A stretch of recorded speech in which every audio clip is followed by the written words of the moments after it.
haven't cheated on you, and it hurts me that you're accusing me. And all I did was to be honest to you, and it hurts me that you think that way, Gino, because I swear to God, I haven't lied. Oh, come on, Jasmine. You're smart enough to know that emotional cheating is still cheating. However you try to frame it, you have still deceived your husband. Only the problem is Jasmine is far too busy trying to act the victim rather than to actually recognise the truth.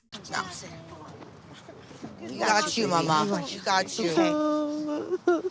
Oh, no. Jasmine has literally established a semi-romantic relationship, a relationship where she talks about having sex openly with this other guy, behind her husband's back, yet has the audacity to cry as if she's done nothing wrong, as if she's been completely faithful. Come on now. Sorry, I'm not having it, and neither is Gino. Now, we left Gino as he was accusing Jasmine of cheating on him, telling her that he doesn't want to be with her anymore, and Jasmine was acting shocked and storming off, crying at the bar. Cheating isn't just going and having sex with someone else.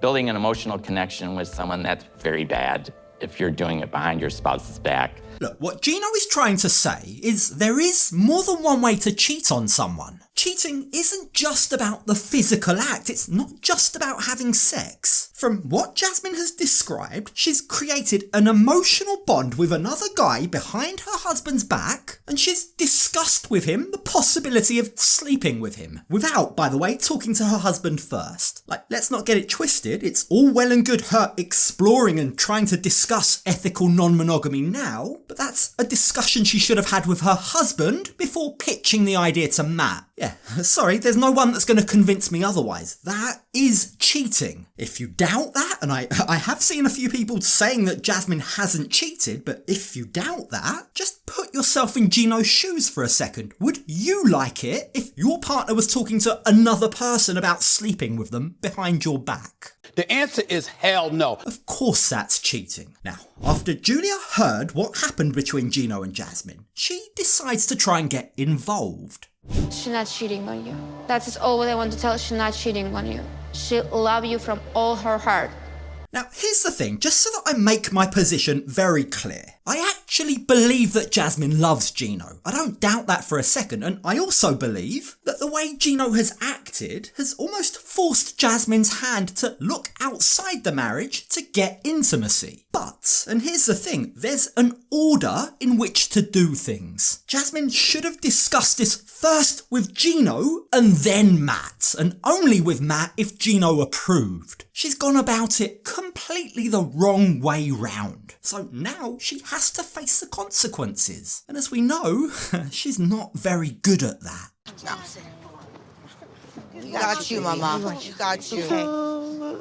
Oh, no. Now, as everyone heads home after what can only be described as a tragic night out, the boys are in one car and the girls are in another. And in the boys' car, Gino fills them in on the conversation he just had with Jasmine. And get this, as Gino is there sharing his pain, basically saying that the marriage is over, look at his quote-unquote friends, Rob and Josh. They're in the back seat laughing. They can't contain themselves. Sorry, Gino, but these guys aren't your friends. Look at this handsome man over here.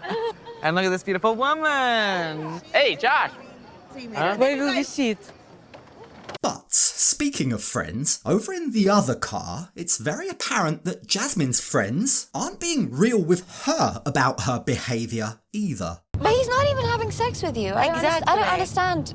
I don't understand, Gino. I don't. This guy, Matt, didn't come out of the blue. She might be cheating. Natalie isn't brave enough to say that to Jasmine's face, but what surprised me was Sophie's reaction. Think about it, there's a lot of similarities between Gino's behaviour and Sophie's. Both have weaponised sex against their partners. Both are withholding intimacy until they can, in their own ways, get their partners to change. So Sophie's stance here, the way that Sophie backs Jasmine, makes me question how she'd act if the shoe was on the other foot. can you just imagine? Can you imagine her reaction if Rob came out and said he wants an open marriage? I don't exactly see her being too happy about that, do you? So the question then is, why is she encouraging Jasmine? Now, if you thought things were messy now, oh boy, just you wait. Because things get even worse when Julia admits to the boys that she's actually met Matt on a video call. Here, like, have a little dark hair. Here, like,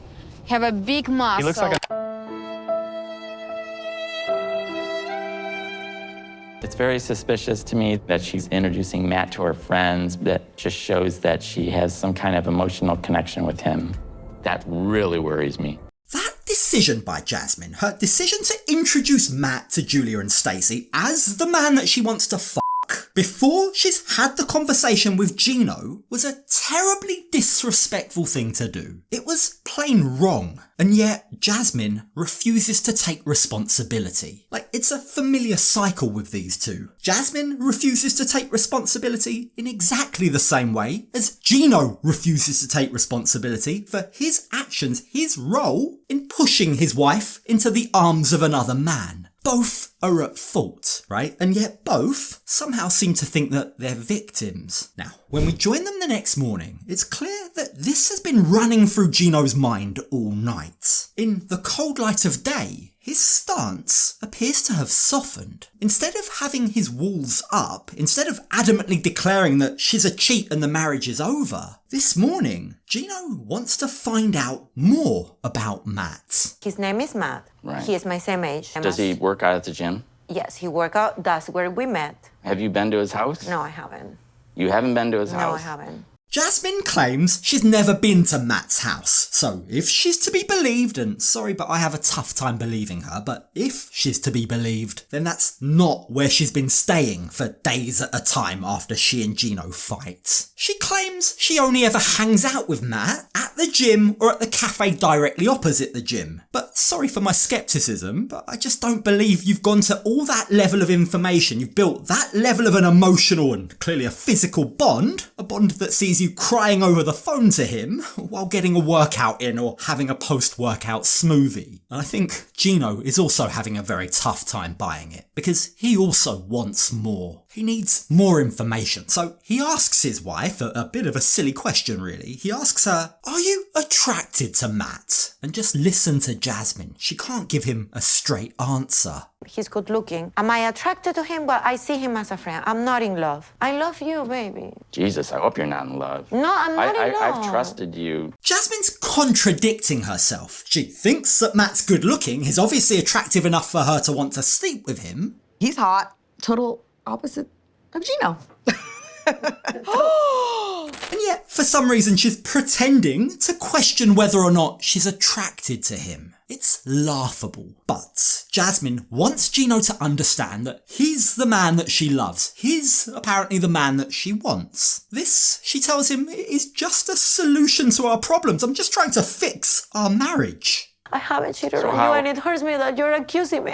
All I did was to be honest to you. And it hurts me that you think that way, Gino, because I swear to God, I haven't lied. It's not fair for Jasmine to get emotional over this. It's not. And for Gino to help her see his perspective, he tries to flip the script. He asks her, "Would you be okay if I slept with another woman?" Jasmine's response to that? Well, that, she says, is why we need to have this conversation. We need to set boundaries and rules for one another. I want this non-monogamy to be ethical, she says. I want it to be beneficial for us both. We are the bond. We are the nucleus. And I hate to talk of people about that, but they are an accessory. They come and go. It's always going to be us. You don't think you're going to build a bond with someone you're having sex with? Yeah, good question, Gino. He's right. Jasmine's an insanely jealous person. How is she going to deal with him sleeping with other women? Let's not forget, this is the woman that wanted to track his every movement. Because she wants to know where I'm at all times. She got jealous when he spoke to a waitress at a restaurant. She flipped out when she found lip gloss, heaven forbid, in his car. Non-monogamy isn't for everyone. So how are they going to handle it if one of them grows feelings or has a kid?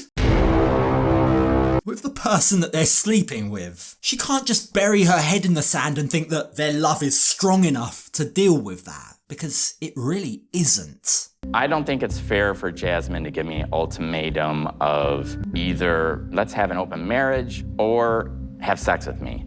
Yeah, who'd have thought it? Ultimatums do suck, don't they, Gino? Funny you should only realise that now, after all the ultimatums you've been giving her for the past year. Now, with all this being said, the pair do make it to group therapy later on that day. And it's during therapy that they're asked to do a trust exercise. They each need to write down on a piece of paper the one thing that they can always trust in their partner. And it's here that Gino proves that he's been listening. I trust that Jasmine loves me. I also can trust that Jasmine will brighten a room when she walks into it. Oh, I love that. Jasmine has said over and over again that she loves Gino, so it is big of him here to validate her even though he feels like he's been cheated on. The fact that he can see past that and recognise Jasmine's love is a sign that they may be able to get past this. Now, following on from this, the next part of this exercise is to find a problem in their relationship and then identify the band-aid. What can they use to fix this problem? And remarkably, Gino reveals he's had almost, kind of, maybe a change of heart.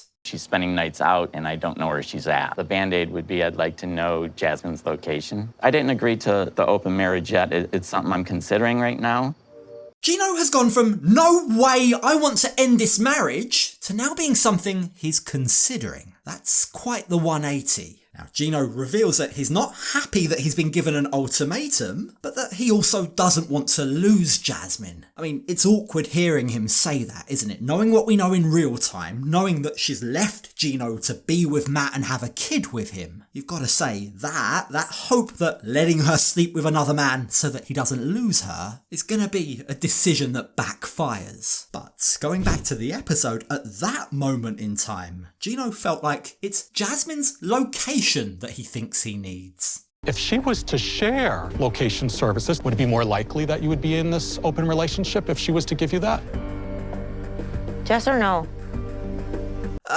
Sorry, but I don't think knowing where and when Jasmine nips out to have sex with another guy is gonna help this marriage. But okay, yeah, right, sure, getting her to share her location is somehow gonna work. Like, we all know, from this moment on, it's a slippery slope. These two are doomed. But I can't help but feel it's sad to see both of them compromise on their values in what seems to be a desperate, pathetic last effort to try and stay together.